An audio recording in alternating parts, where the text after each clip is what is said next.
తెలంగాణలో కాంగ్రెస్ ప్రభుత్వం వచ్చినాక ఎట్లా అనిపిస్తుంది? చాలా బాధాకరంగా ఉంది. ఫస్ట్ రీజన్ ఈ 6 పథకాలను వదిలేసి మనం రెండే 2 పథకాలు పెట్టుకుంటే జనాల మేలు జరుగుతుందండి.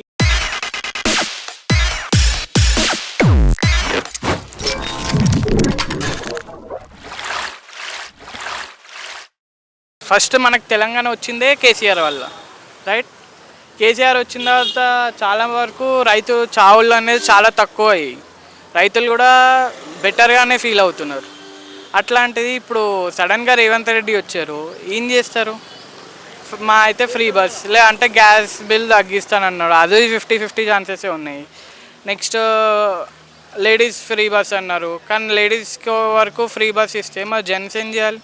అయితే నాకేమనిపించింది అంటే జనాలు ఈ 6 పథకాలను ఏదైతే ఫ్రీ పథకాలను చేసి ఓట్లు వేశారని చాలామంది అనుకుంటున్నారు. కాకపోతే దాంట్లో కూడా చాలా వరకు నిజం ఉంది. కాకపోతే నేను ఏమనుకుంటానంటే ఈ 6 పథకాలను వదిలేసి మనం రెండే 2 పథకాలు పెట్టుకుంటే జనాల మేలు జరుగుతుందండి. ఈ 6 పథకాల వల్ల జనాలకు ఇంకా మధ్యతరగతి పేదవాళ్ళుగానే ఉండిపోతారు తప్ప ఎవరికి మేలు జరగదు. ఎందుకంటే ఫ్రీ పథకాలు nothing is free in the world. Free ఉండదు. ఫ్రీ అని చెప్పిందంటే అది మోసం. ఎవరు ఫ్రీ ఇస్తారండి? గవర్నమెంట్ కేసీఆర్ మన రేవంత్ రెడ్డి కుటుంబం నుంచి ఇస్తారా? వాళ్ళు సంపాదించిస్తారా కూలి చేసి? గవర్నమెంట్ ఇన్కమ్ ఏదైతే ఉందో దాని నుంచే ఫ్రీ ఇస్తారు. ఈ ఫ్రీ వల్ల చాలా నష్టాలు జరుగుతాయి జనాలు. ఏది ఒక విద్యా వైద్యాన్ని మనం సంపాదించే 1000 రూపాయలలో విద్యా వైద్యానికే 900 రూపాయలు ఖర్చు అవుతాయి 1000 రూపాయలలో. సో కాబట్టి మనం దేని మీద విద్యా వైద్యం మీదనే ఫోకస్ చేయాలి. సో ఇది జనాలకు మంచి జరిగే పథకాలు ఇవి. ఫ్రీ బస్ వల్ల మీకు ఏమైనా ఇబ్బంది అవుతుంది? ఫ్రీ బస్ వల్ల చాలా మందికి ఇబ్బంది, ఆటో వాళ్ళకి ఇబ్బంది, ఓలా వాళ్ళకి ఇబ్బంది, చాలా వరకు తగ్గిపోతాయి కదా. మెట్రో వాళ్ళకి కూడా లాస్ ఎక్కువే అవుతాయి కదా. ప్రైవేట్ కంపెనీస్ కూడా చాలా వరకు లాస్ అవుతాయి. ఇట్లా చేస్తే మళ్ళీ బాయ్స్ కూడా చాలా వరకు లేట్గా వెళ్తున్నారు బికాస్ ఆఫ్ ఫ్రీ బస్. ఇంటికి కూడా లేట్గా వెళ్తున్నారు. వాళ్ళ ఇంట్లో కూడా పేరెంట్స్ డబల్ మీనింగ్ తీసుకుంటున్నారు, లైక్ ఎక్కడైనా తాగొస్తున్నావా.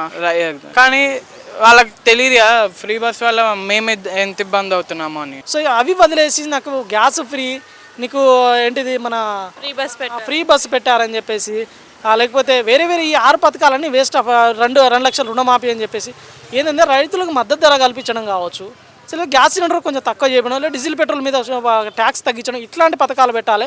విద్యా వైద్యాన్ని ఫ్రీగా పెట్టాలి తప్ప ఇట్లాంటి ఫ్రీ పథకాలని చెప్పి జనాలను మోసం చేయడం, జనాలను ఇంకా కిందికి వంచడం తప్ప దాని మీద లాభాలు జరిగే జనాలకైతే ఎట్లాంటి బెనిఫిట్స్ అయితే ఉండవు. ఎప్పటి నుంచో ఈ పథకాలు అనేవి చేస్తున్నారు కదా. సెంట్రల్ గవర్నమెంట్ ఒక ప్రపోజల్ తీసుకొచ్చింది, జనాలకు ఎవరు తెలియదు కావచ్చు. ఫ్రీ పథకాల వల్ల ఇంకా పేదరికంలోనే పోతారు తప్ప జనాలకు ఇంకా పేద మధ్య తరగతి ఇంకా పైకి పోతారని మాత్రం చెప్పలేము. ఫ్రీ పథకాలు is not a good thing. మరి అంటే 100 days లోపే రైతు బంధు అని కొన్ని హామీలు నెరవేరుస్తానని చెప్పారు కదా. అండ్ ఆల్మోస్ట్ ఇప్పటికి 2 months అయింది రేవంత్ రెడ్డి వచ్చి. ఇప్పటివరకు మనకి ఏమీ చేయలేదు. మ్యాక్సిమం ఫ్రీ బస్ ఒక్కటే చేశారు. గ్యాస్ బిల్ సేమ్ అంతే ఉంది, 1095 ఉంది. రీసెంట్గానే గ్యాస్ బిల్ కట్టిన. సో మరి ఇచ్చిన 6 హామీలు ఈ 5 yearsలో నెరవేర్చే ఛాన్సెస్ ఉందంటారా? నాకైతే అనిపించట్లేదు.